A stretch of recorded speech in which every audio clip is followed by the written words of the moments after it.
我哋已經嚟到新疆嘅葉城。咁啊，呢度咧有一個門牌嘅，呢個門牌有咩特別咧？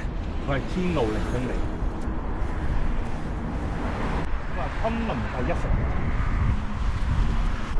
去到呢度會有一個 G219嘅0AM 嘅設備。咁啊，所以好多人會喺度打卡嘅。咁啊，呢個位就好靚啦。壯美天路始於葉城，天路千里萬里，可在葉城。新藏線219相約。咁啊，新藏0公里嘅路牌。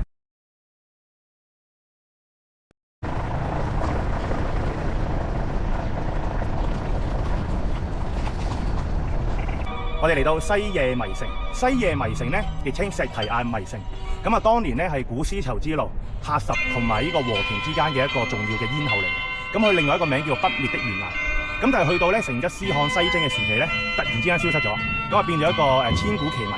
係去到近年呢幾十年啦，突然之間咧先重現翻喺考古學嘅復修之中咧，重現翻喺大家眼前。咁我哋而家就入去睇下西夜迷城。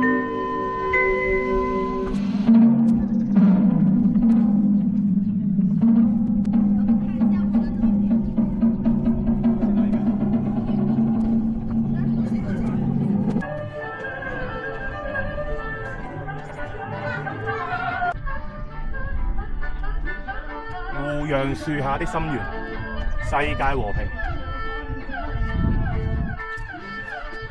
藏鐘祈福嘅意義，鐘咧係代表平穩莊重、端莊安詳。咁啊，如果我哋敲鐘3下咧，就代表福祿壽。